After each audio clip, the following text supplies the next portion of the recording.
Alors, notre partenaire aujourd'hui, c'est Sylvain Vieuil, qui est le directeur commercial de la société Cefar Filtis. Certains ont pu déjà l'entendre lors d'une session de Lean en France à Télécom Paris il y a quelques années. Bonjour Sylvain, merci de ta présence ici. Bonjour Richard, bonjour à toutes et à tous. Merci. Alors, pourquoi nous abordons ce sujet, Lean e-commerce? Il est effectivement un peu paradoxal de se poser la question alors que le Lean est un système de management qui est orienté complètement vers les clients. Et en fait, on observe que très peu de directeurs commerciaux sont impliqués dans des démarches Lean, dans nos environnements en tout cas. Peut-être que ça existe dans certains endroits, mais mes observations font que je vois assez peu de directeurs commerciaux dans des démarches Lean. Alors, donc c'est pour ça que ce sujet est intéressant. Pour des raisons de timing, nous avons divisé la session autour de 3 thèmes. On va essayer de traiter en 20 minutes. Donc, pendant ces 3 thèmes, pendant cette discussion, je vous demande de fermer les micros et éventuellement aussi les caméras parce que ça permet d'améliorer la bande passante. Et après ces 20 minutes, on pourra engager des discussions via soit l'image directement en posant des questions directement, mais on reprendra les questions que vous pourrez poser sur la conversation, sur le chat. Sylvain, on commence par une courte présentation. Oui, volontiers. Donc, je suis directeur commercial de la société Cefar Filtis, qui est basée en France depuis il y a une petite dizaine d'années. C'est une société de 115 personnes, une PME en France de 115 personnes, avec une production en France. Et nous sommes le leader européen des consommables textiles filtrants. Sur mesure, c'est également un élément qui a de l'importance pour des industries de process. Voilà. Et nous faisons partie d'un groupe international, mais un groupe suisse et qui est basé dans la grande région de Zurich. D'accord. Sylvain, je sais que l'entreprise a démarré une démarche de transformation en ligne il y a quelques années. Au moment de ce démarrage, comment as-tu réagi en tant que directeur commercial?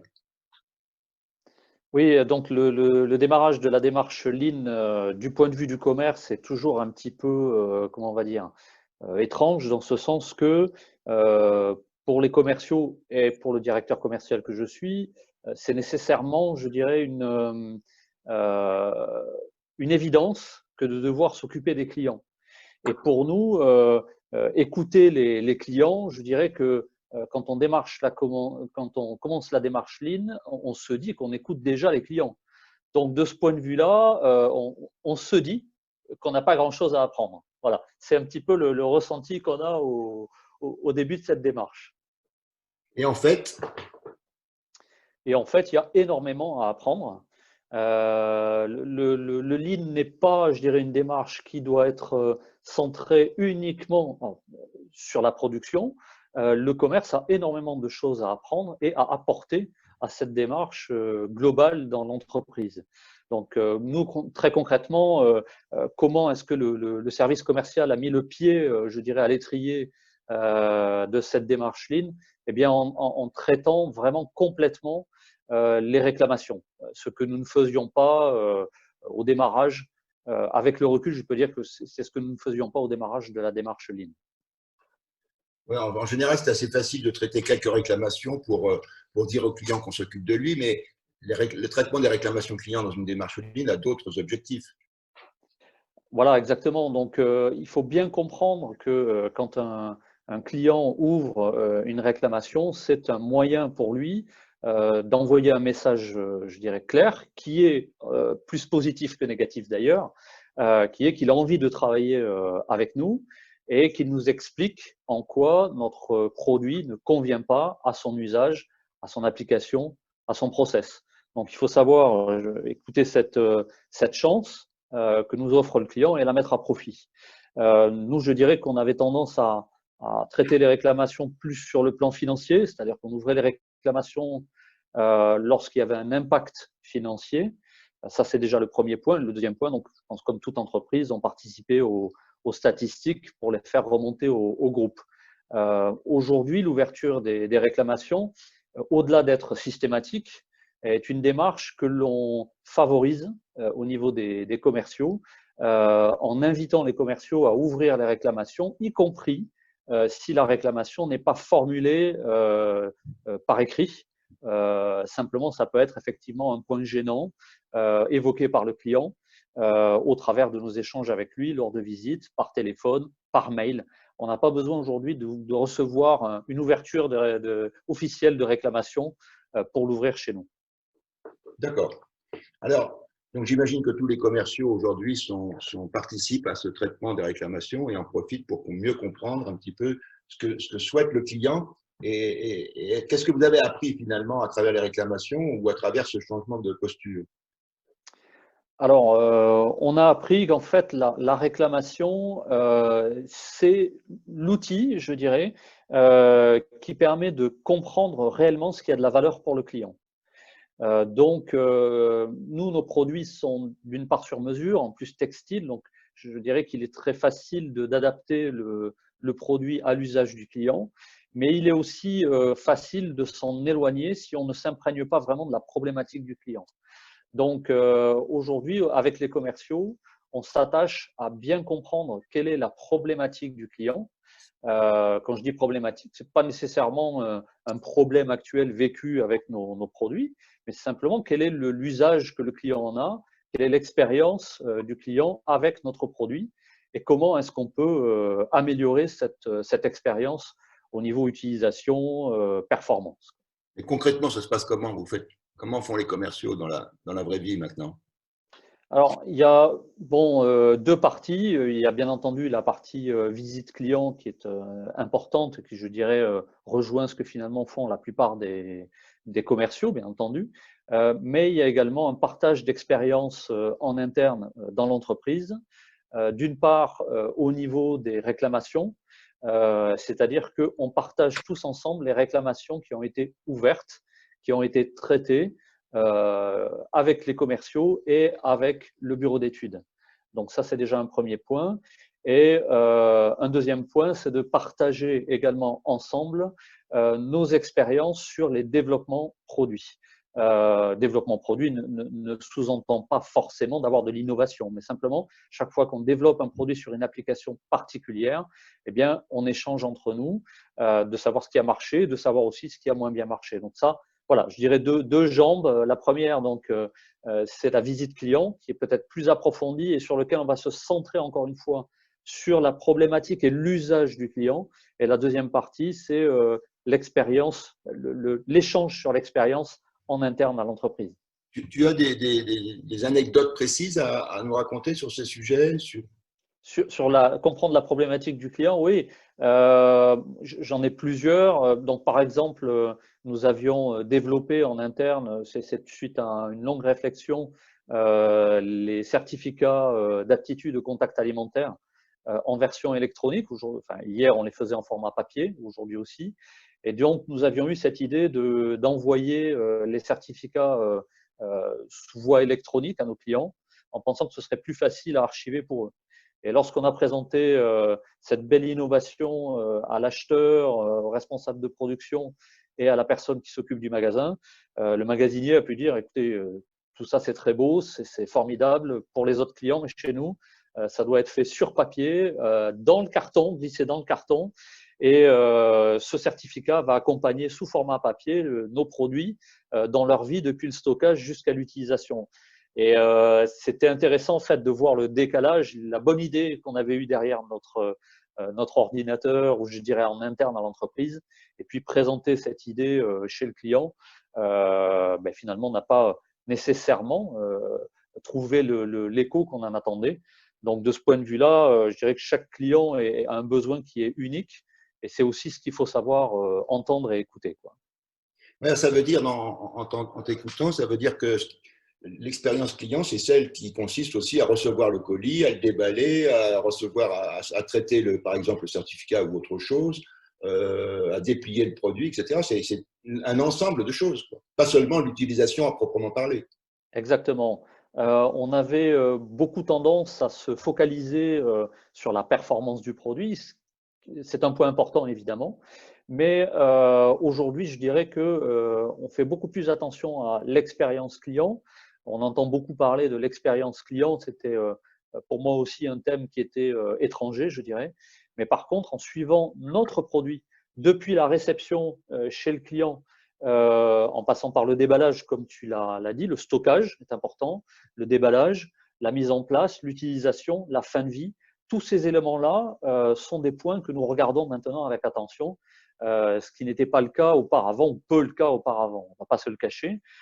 Bon, par exemple, je me souviens d'un client qui utilisait nos produits, donc les stocker dans des grands cartons, parce que ce sont des produits qui sont volumineux, qui peuvent être aussi lourds, et donc qui a eu à hésiter par une nuit entre deux cartons qui faisaient de chez nous, hein, qui faisaient la même taille, et qui a eu sorti le mauvais carton, qui l'a amené à 100 mètres en production, et puis qui s'est aperçu une fois en production, donc c'était pas le bon carton.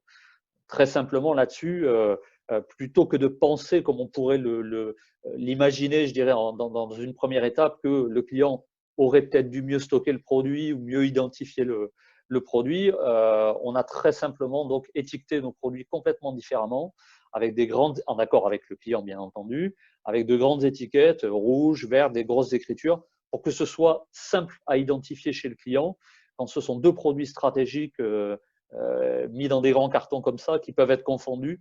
Il est évident qu'en tant que fournisseur de ce genre de produit, on doit faire en sorte que ce produit soit clairement identifiable, par exemple. D'accord.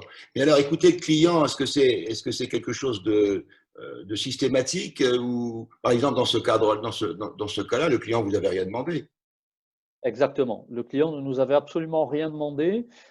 C'était à la faveur d'une réunion avec des acheteurs, des responsables de production et donc les monteurs, en représentant des monteurs, que cette personne donc a pu raconter cette anecdote.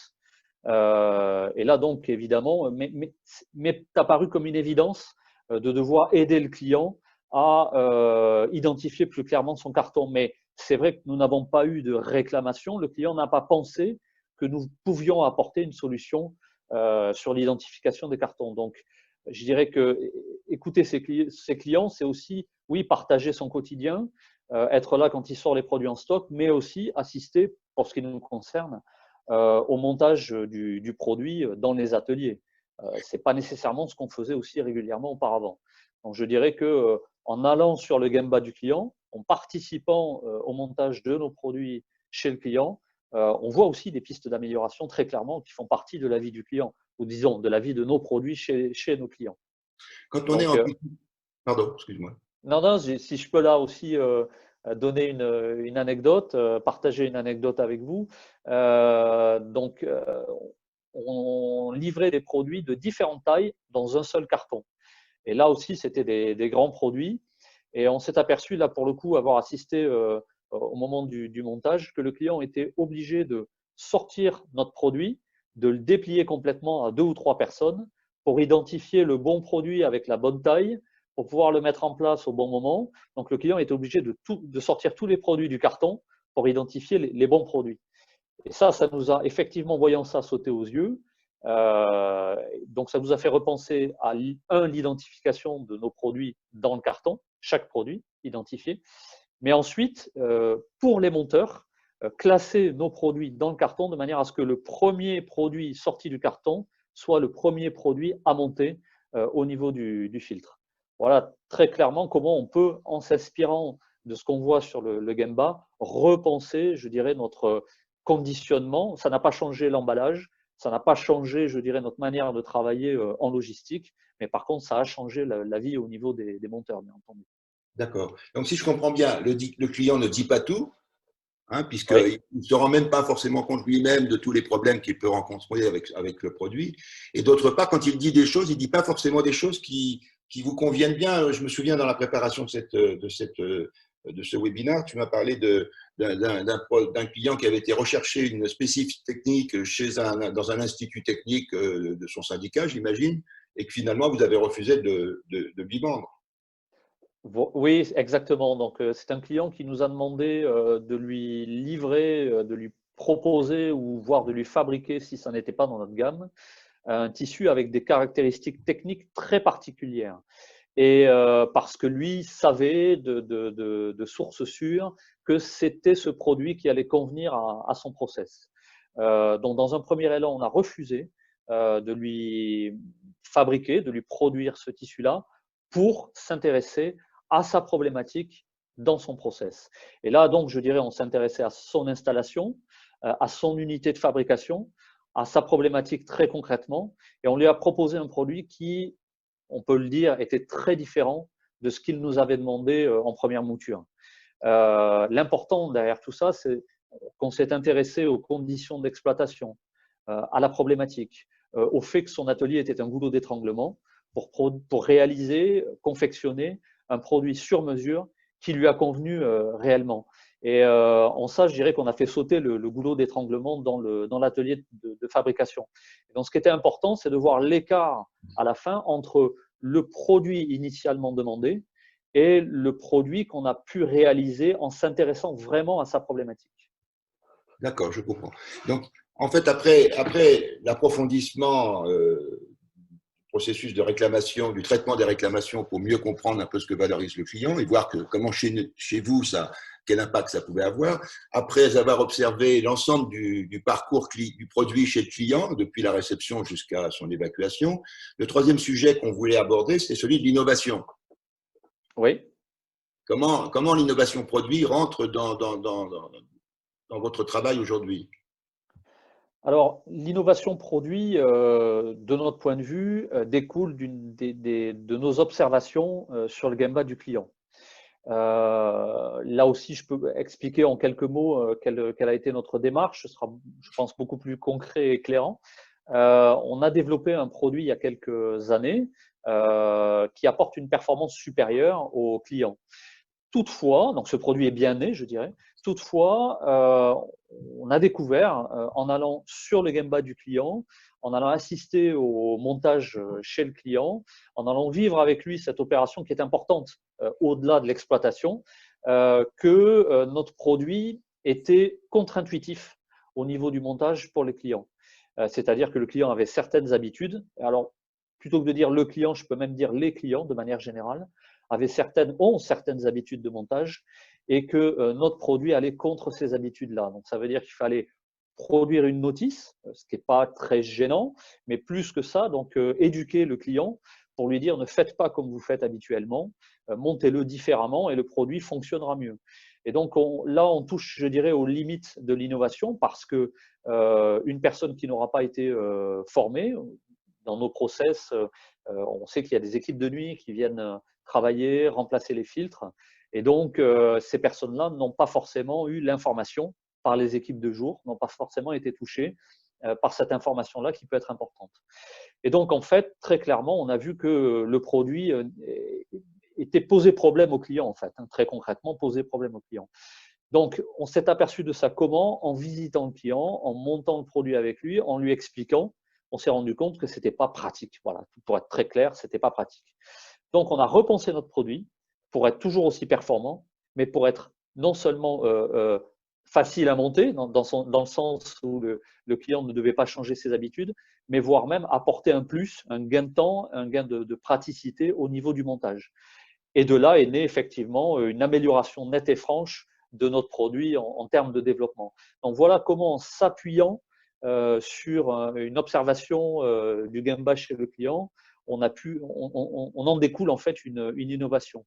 Et ce n'est pas le premier projet sur lequel on s'appuie. On a d'autres projets qui effectivement travaillent ainsi, qui nous permettent, je dirais, d'apporter un plus au niveau du client.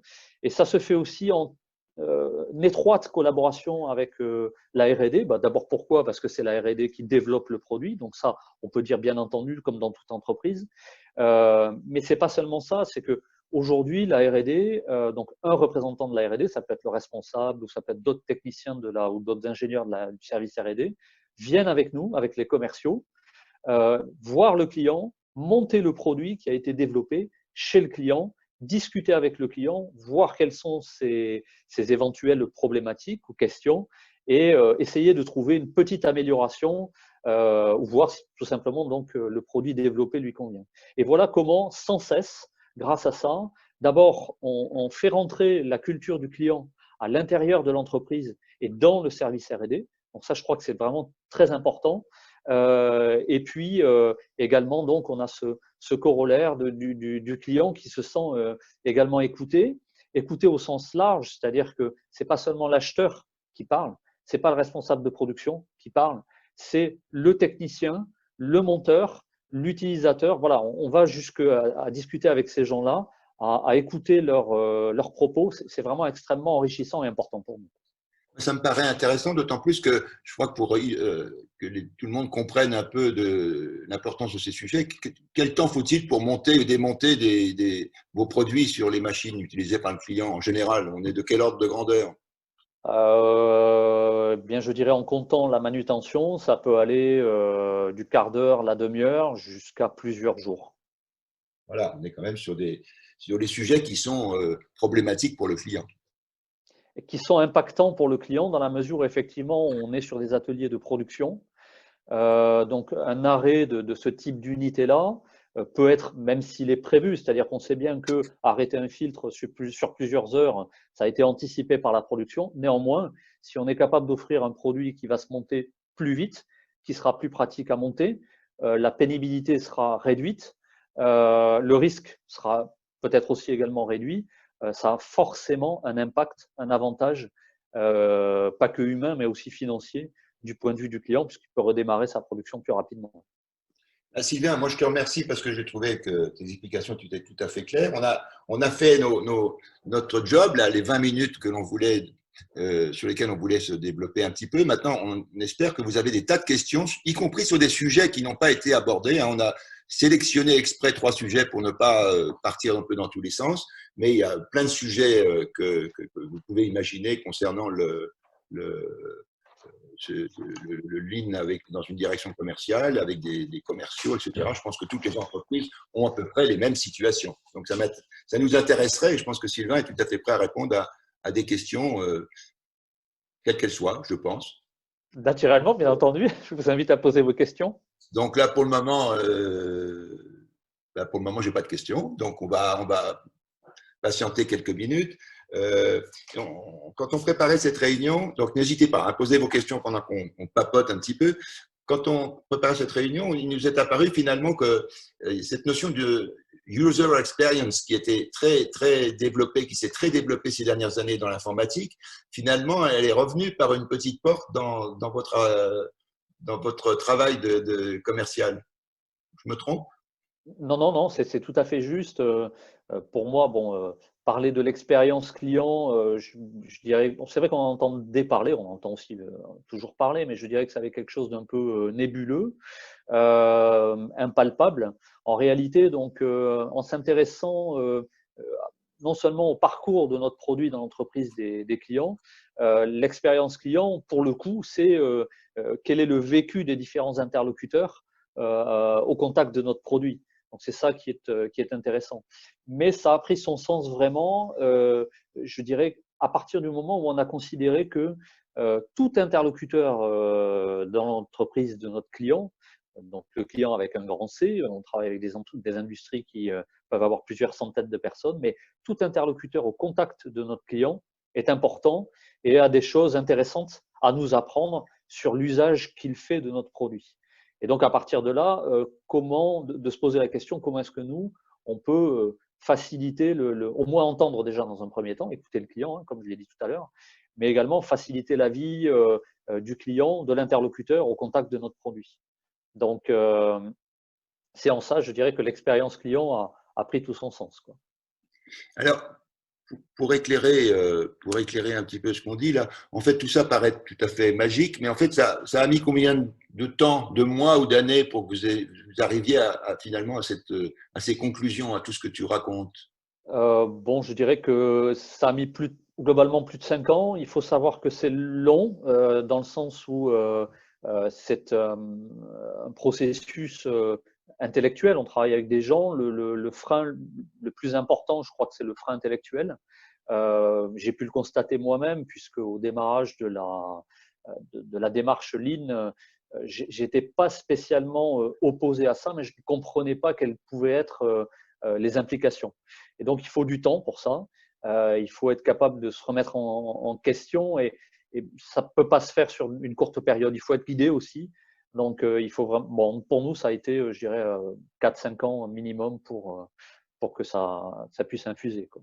D'accord. Alors, je vois les premières questions qui arrivent là. Je vois une question qui est un peu longue et j'aimerais avoir des précisions. Balduc, c'est le seul nom qui est marqué là. Est-ce que vous pouvez ouvrir votre micro, préciser un peu votre demande? Il est là, il nous entend. Elle est là, elle s'appelle Elle est Fanny. là, pardon. En même temps, avec mon nom, vous ne pouviez pas savoir. Vous êtes... Ah, oui, voilà, oui. Donc, je me présente très rapidement. Moi, je suis manager commercial d'un plateau service client. Donc, je manage les sédentaires en binôme de la force de vente terrain. Dans une vie antérieure, dans un grand groupe international, j'ai été initiée aux fondamentaux du Lean, que j'essaye d'inculquer dans mon environnement PME actuel et d'éduquer un petit peu tout le monde aux bons préceptes du Lean, à l'importance de l'écoute client, enfin ce genre de sujet par rapport notamment à ce qu'on vient d'entendre sur cette présentation qui, par ailleurs, je vous remercie, était vraiment très intéressante. Voilà, moi j'ai une question, j'aimerais bien travailler un peu plus en interne et inculquer un petit peu les préceptes du Lean à l'ensemble des interlocuteurs et des collaborateurs, notamment sur des ateliers parcours client. D'où mon questionnement, on n'a pas de service marketing en interne aujourd'hui. Toutefois, est-ce qu'on peut monter un atelier dédié au décryptage du parcours client, quand bien même on n'est pas une personne avec une casquette marketing pour l'animer et pour fédérer un peu autour du sujet? Sylvain? Oui, ben, moi, alors, j'ai une réponse évidente, c'est bien entendu, naturellement, tous les interlocuteurs de l'entreprise peuvent se saisir de ces sujets-là. Le marketing, aujourd'hui, en fait, non, il n'y a pas besoin d'avoir un service marketing pour se centrer sur cette question-là. Je dirais même que dans la plupart des entreprises avec lesquelles on a pu échanger, la fonction commerciale ou commerciale et marketing dont je m'occupe aujourd'hui est peu impliquée dans le parcours Lean. Donc, vous-même, même si vous n'avez pas donc, de service marketing, bien entendu, vous pouvez vous saisir de cette question-là. Le point central, bien entendu, c'est le client, c'est ce que le client vit au contact, je dirais, à votre contact, lorsqu'il appelle chez vous et le parcours qu'il a chez vous, ça, bien entendu. Mais c'est une démarche qui est vraiment très, très intéressante, enrichissante, je vais y arriver. Je crois que vous pouvez la démarrer avec vos équipes sans aucune difficulté. D'accord. Et concrètement, merci Sylvain déjà pour cette réponse. Je me permets de vous appeler par votre prénom. Oui, oui, bien sûr. Avec Vous avez le plaisir. droit de faire pareil, donc c'est Fanny, mon prénom. D'accord. Merci Fanny. Clairement, voilà, je vous en prie. Clairement, on entend beaucoup parler dans votre présentation, et je partage votre point de vue, de l'importance de l'écoute client, hein, ce qu'on appelle le voice of customer en langage Lean, si je ne m'abuse.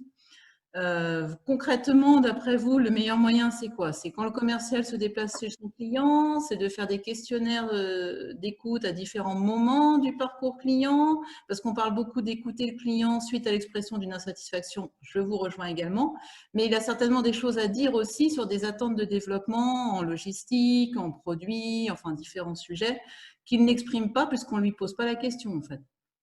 Exactement. Donc, bon, après, je dirais chacun son parcours, chacun sa méthodologie pour y arriver. Nous-mêmes, on a essayé, bon, au-delà de l'écoute au niveau des réclamations, ce qui a été un noyau dur, hein, je dirais, pour nous. Mais au-delà de ça, on a fait des enquêtes de satisfaction client. Donc ça, c'est important. Ça peut révéler certaines choses chez certains clients. Encore une fois, je l'ai dit, chaque client est particulier. Donc, il faut creuser quand on a des éléments de réponse par l'intermédiaire, par l'entremise des enquêtes de satisfaction et considérer que derrière chaque réponse de client, il peut y avoir de nombreux clients qui sont intéressés par les points qui ont été soulevés. Donc ça, c'est effectivement une démarche. Et ensuite, lorsqu'on va visiter le client, se servir de ce qu'on a pu thésauriser au travers des réclamations, au travers des enquêtes de satisfaction pour soulever des points particuliers. Donc, si je vous prends par exemple chez nous, la question de l'emballage, une fois qu'on a eu expérimenté ces sujets-là avec quelques clients, dont par exemple je vous ai cité tout à l'heure, eh bien c'est une question qu'aujourd'hui on essaye de poser systématiquement auprès des clients. Et pour ça, on commence à structurer maintenant, donc on est en plein dans la démarche, on commence à structurer maintenant je dirais des checklists de thématiques importantes à soulever auprès des clients. Donc, voilà où on en est aujourd'hui et voilà très concrètement comment nous, on procède. Alors, une question un peu plus commerciale, on va dire. Non, non pas qu'elle ne l'était pas, mais vous allez voir la question de Julie. Comment faire pour réellement intéresser les commerciaux aux clients quand ils sont rémunérés à la com? Oui, merci Julie, c'est une question qui est importante. Euh, En fait, ce que les commerciaux doivent comprendre, en tout cas c'est chez nous, c'est comme ça que ça a fonctionné, c'est qu'un client, bien entendu mécontent, c'est pas un client qui va faire du chiffre. À l'inverse, un client qui est complètement satisfait, c'est un client qui va revenir. Et c'est un client qui pourra parler de l'entreprise en bien. Et ça, pour nous, c'est vraiment quelque chose qui compte énormément. Donc, encore une fois, de l'acheteur jusqu'à l'utilisateur, en passant par les personnels qui manipulent le produit et qui le montent, chaque personne est importante. Et c'est en ça que si on arrive à fidéliser, le mot sort, mais en fait à satisfaire chaque interlocuteur de l'entreprise, naturellement, on aura tendance, enfin, cette démarche aura tendance à fidéliser les clients. Donc, nous, on est fabricant de pièces de rechange et c'est la fidélisation, c'est un élément qui est crucial pour nous, quoi, bien entendu. Je ne sais pas si ça répond à la question de Julie, mais… Alors, en attendant que Julie revienne, une autre question de Catherine. Vous avez évoqué l'expérience française de ces femmes. Vous faites partie d'un groupe. Quid du reste du groupe? Avez-vous réussi à les convaincre? Ah oui, alors ça, c'est effectivement une très très bonne question. On fait partie d'un groupe, bien entendu, même si le groupe a dans ses valeurs, dans son ADN, d'être customer focus, donc vraiment de focaliser sur le client. Je dirais que pour l'instant, on est l'entité qui menons vraiment la démarche Lean un peu en solitaire. Néanmoins, le CEO du groupe est très très attentif à ce que nous faisons, assez convaincu par ce que nous faisons. Donc pourquoi pas effectivement mener le groupe derrière nous. Bon, pour l'instant, c'est pas encore le cas. D'accord. Fabienne pose la question suivante. Comment mesure-t-on l'efficacité de l'expérience client? Ouais, c'est une très bonne question, effectivement. Il n'y a que des, Pardon? il n'y a que des bonnes questions. Il y a que des bonnes questions, c'est vrai, c'est vrai. Euh, Comment est-ce qu'on mesure l'efficacité de l'expérience client? Bon, de la mesure de l'expérience client, la première chose, je suis peut-être passé très vite dessus tout à l'heure, mais au niveau des réclamations, c'est sûr qu'il est important de regarder le niveau des réclamations. C'est pas simplement un chiffre, c'est aussi un bon indicateur en fait de ce à quoi le client accorde de la valeur. Et lorsque j'ai dit tout à l'heure qu'on ouvrait des réclamations beaucoup plus qu'avant, c'est sûr que quand on a commencé cette démarche, le taux de réclamation a grimpé en flèche en fait. Donc aujourd'hui, voilà, donc au travers de la réclamation, on observe, je dirais, on est très attentif au retour que nous fait le client. Et il faut aussi considérer que derrière une réclamation, derrière une analyse de réclamation, on lève, je dirais, le voile sur le besoin de nombre de clients derrière nous. Et ça nous éclaire aussi sur notre manière d'écouter les clients. Pour revenir donc sur les indicateurs, on a aussi, je dirais, le niveau de satisfaction au travers de la visite client, puisqu'on questionne le client sur son niveau de satisfaction, c'est important. Maintenant, c'est toujours, ça passe par l'humain en définitive. Donc, on n'a pas d'indicateurs chiffrés lors de la visite client. Voilà. Mais la visite client est quand même incontournable, je dirais, dans la mesure de la satisfaction client. Alors, après, il y a des questions qui commencent à être un petit peu plus complexes. Bonjour, quelles populations sont concernées par le changement? Comment faire ce virage culturel? Alors, je ne sais pas si c'est monsieur ou madame, l'étal, LETA2LE. Voilà. Quelles populations sont concernées par le changement? Comment faire ce virage culturel? J'avoue que ça demanderait quelques précisions, à moins que tu comprennes. La démarche Lean, en fait, doit s'appliquer à tous les interlocuteurs, à tout le personnel de l'entreprise. Elle doit commencer pour moi par le plus haut échelon de l'entreprise et ensuite être déclinée, partagée avec conviction par tous les interlocuteurs de l'entreprise. Donc ça, c'est déjà le premier point. On ne peut pas aborder cette démarche, donc ce virage, en fait, si je comprends la question dans ce sens-là, si on n'a pas effectivement un président, un directeur qui veut se lancer dans cette démarche-là. Et ensuite, il faut impliquer les équipes tous les interlocuteurs dans une réflexion. Voilà, donc la démarche Lean, en fait, ce n'est pas une imposition aux différents collaborateurs, mais c'est vraiment les faire réfléchir, les faire penser à comment le client peut avoir contact avec nous dans l'entreprise et avoir un meilleur contact, bien entendu, avec nous et avec nos produits. En prolongation de ça, il y a la question suivante, c'est comment se passe la conduite des échanges avec le client sur les améliorations, etc., vis-à-vis des services internes. Donc, ça rejoint un petit peu ce que tu viens de dire. J'imagine que les services internes, c'est les autres services, c'est-à-dire la production, la logistique, etc. C'est Jean-Baptiste qui pose cette question-là. Oui, encore une fois, donc on fait des réunions. Je pense que c'est peut-être important d'expliquer en 2 mots comment je dirais, gère les réclamations clients. Je reviens dessus régulièrement parce que c'est vraiment la colonne vertébrale de notre démarche ou la première marche en fait de notre démarche Lean. On constitue des petites équipes sur une réclamation avec le commercial. Ça peut aussi être avec l'assistante, une personne du bureau d'études, une personne de la production, peut-être une personne du service R&D.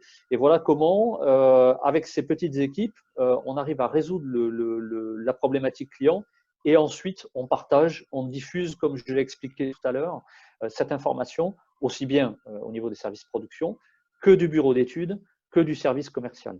Donc, c'est vraiment important de commencer par des petites unités qui vont réfléchir, quand je dis petites unités, des petites équipes qui vont se former sur une thématique de réclamation et qui vont pouvoir ensuite partager le fruit de leur réflexion auprès d'autres collaborateurs de l'entreprise. D'accord. Question suivante, comment formez-vous les commerciaux à cette écoute? Je dirais que la première chose, c'est effectivement le partage sur les réclamations et la résolution des réclamations. Pourquoi? Parce que on a, au bout d'un certain temps, il faut toujours le temps de réflexion et le temps de s'acclimater, je veux dire, mais au bout d'un certain temps, on a pu comprendre que le commercial qui va visiter le client est directement concerné et par les réclamations et par la démarche Lean. Pourquoi? Parce que c'est lui qui écoute le client, traduit le besoin du client en interne, que ce soit au niveau des besoins techniques, que ce soit au niveau de l'emballage, conditionnement. Donc, c'est vraiment lui qui est la voix du client. Et c'est pour ça que c'est important que le commercial puisse expliquer de manière explicite à ses différents services lorsqu'on développe un produit. Encore une fois, on fait des produits sur mesure. Donc, lorsqu'on développe un produit qui va être important pour ce client et qui sera différent des produits qu'on livre pour les autres clients, chaque point sur lequel le client va apporter une attention particulière, va accorder une valeur spécifique. Et en travaillant là-dessus, c'est-à-dire en échangeant sur nos échecs, ça peut être intéressant de travailler sur ce qui a marché, mais c'est aussi très important pour nous de travailler sur les échecs, les écarts, ce que le client voulait et ce qu'on a pu livrer. Voilà. Et en travaillant là-dessus, en échangeant entre commerciaux là-dessus, on éveille les consciences, je dirais, pour que, au fur et à mesure, chacun, lorsqu'il va chez les clients, puisse se souvenir de nos partages d'expérience et être attentif aux différents points qui seront évoqués par les clients. Mais ça peut être aussi moi lorsque je vais visiter les clients avec eux. Je vais passer sur une question en prolongation de ça. Alors, je saute 2 questions, mais on y reviendra après. Est-ce que tout ce travail-là est vécu comme une couche en plus ou est-ce que maintenant ça fait partie du quotidien? C'est une bonne question parce que c'est vrai qu'au départ, rapidement pour tout le monde, c'était vécu comme une couche en plus. J'aime bien cette expression-là parce que bon, on est tous et toutes surbookés aujourd'hui. Et c'est vrai que lorsqu'on nous dit bon, il faut rentrer dans cette démarche-là, on se dit bah tiens, voilà encore une tâche supplémentaire à réaliser. Or, on s'aperçoit en réalité que ça ne doit pas être vécu comme une tâche supplémentaire, plus facile à dire qu'à faire, bon, mais ça doit infuser dans notre travail. Et aujourd'hui, ça impacte notre travail dans un sens où c'est complètement intégré, imprégné dans notre travail. On n'en fait pas plus, mais peut-être certainement qu'on fait même notre travail différemment aujourd'hui. Alors, une question un peu, là, une question technique. Comment avez-vous décliné le juste à temps dans le service commercial? Oui, bonne question. Alors, le juste à temps au niveau du service commercial, donc c'est vraiment c'est la notion, je dirais, du flux tiré. La commande du client tire le flux. Et donc, bon, il y a plusieurs étapes entre le moment où le client envoie sa commande et le moment où effectivement on peut, pour le service commercial, enregistrer la commande. Ça va être, je dirais, avec la transmission de la confirmation de commande, presque la dernière étape pour nous. Mais entre les deux, il y a plusieurs étapes. Le plus important pour nous, c'est vraiment de regarder chacune des étapes, le temps que prend chacune des étapes et de se donner un timing maximum à pas dépasser pour chacune de ces étapes. Très concrètement, le client nous envoie sa commande par mail. Eh bien, moi, j'insiste pour que chaque assistante, avant même, donc vous avez noté qu'il y a un processus qui peut être long, entre guillemets, ça peut mettre plusieurs heures, voire plusieurs jours entre le moment où on ressent la commande et le moment où on est capable d'enregistrer la commande, le produit n'étant pas encore techniquement terminé au point, on n'a pas le numéro d'article par exemple pour saisir la commande. Eh bien, j'insiste pour que l'assistante envoie un message au client lui confirmant que la commande a bien été reçue et qu'elle sera très rapidement enregistrée. Voilà, ça, c'est déjà le premier point. Le deuxième point, donc, le commercial rentre, je dirais, dans cette démarche, transmet les éléments techniques rapidement au bureau d'études.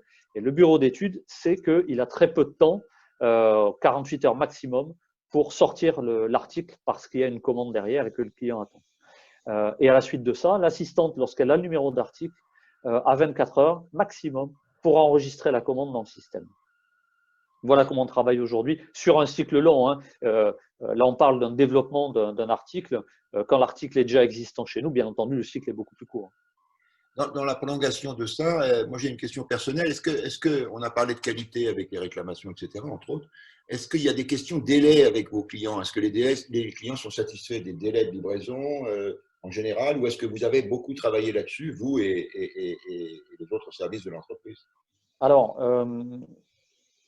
on fait partie d'un métier qui est, enfin, c'est peut-être une chance ou une malchance, tout dépend de la manière dont on va prendre les choses, où les délais, de mon point de vue, sont quand même assez longs. C'est-à-dire qu'il est culturel pour nous, mais également pour nos confrères concurrents, d'avoir 3, 4, 5 semaines de délai sur les différents articles qu'on produit. Encore une fois, donc, on n'a pas d'articles en stock et on produit sur mesure et à la demande. Mais néanmoins, indépendamment de ça, on a beaucoup travaillé avec la production sur la réduction des délais et en particulier sur une ligne de produit où effectivement on est le centre de compétences du groupe, à passer de ces 3-4 semaines de délai à aujourd'hui 6 jours de délai pour nos clients. Donc là, évidemment, ça ne s'est pas fait en un jour. La production a énormément travaillé là-dessus. Et je dois dire que c'est un très très bon résultat. Un très très bon résultat. D'accord. Si je peux me permettre, si je peux juste me permettre une remarque, Richard, par rapport à ça. On parle beaucoup de différenciation des entreprises par rapport aux concurrents. Voilà comment, en s'intéressant aux besoins du client, puisque vous savez que la plupart des clients réduisent leur stock, et bien voilà comment, en s'intéressant aux besoins du client, c'est-à-dire presque un besoin immédiat, on arrive à se différencier de la concurrence, puisque les concurrents aujourd'hui sont encore à 3-4 semaines, quand nous, on propose nos produits à 6 jours. Donc, ce n'est pas en s'intéressant à la diversification en elle-même, mais c'est vraiment en travaillant sur le besoin du client qu'on arrive à se mettre en avant sur des points que le client valorise. Ok. Juste une dernière question, parce qu'on a atteint notre timing final. Une question. Est-ce que les discussions initiées entre les commerciaux, les ingénieurs et la production aboutissent à des kaizen ingénieux et à intensifier la collaboration entre services? Des kaizen, oui. Je dirais qu'il y en a pratiquement pour tous les sujets qui ont généré des réclamations. Ça, c'est une évidence. Maintenant, tous les kaizen sont ingénieux. Je voudrais m'arrêter là-dessus quelques secondes. Tous les kaizen sont intéressants. Pourquoi? Parce qu'au-delà de la thématique et du fond de ce qu'on va pouvoir trouver, le Kaizen est une occasion de partager ensemble, soit au sein du service, soit entre services. Et donc, il faut, je dirais, profiter de ces occasions-là. Il faut profiter des Kaizen pour justement développer les compétences propres, donc apprendre des autres services, mais aussi apprendre à échanger, communiquer nos pratiques. Et donc, c'est en ça que, évidemment, quand on prend le temps, chaque Kaizen permet de développer les compétences et les collaborations, bien entendu, entre services. Donc, juste une anecdote sur ce sujet-là, par exemple, on s'est aperçu que notre vocabulaire entre le service commercial et le bureau d'études n'était pas le même. Je vais même aller plus loin que ça. On travaille sur l'implicite et l'explicite, sur des données techniques, sur des attentes. Le service commercial, des commerciaux, peuvent communiquer les attentes du client et le bureau d'études comprendre des attentes qui sont différentes. Et donc, c'est en ça où il faut vraiment être sûr qu'on comprend bien la même chose, donc vraiment travailler sur la communication entre ces deux services. Ça peut paraître étrange, surtout lorsqu'on parle de technique, mais c'est ce qu'on a mis en lumière assez récemment et ce sur quoi on travaille aujourd'hui. Ok.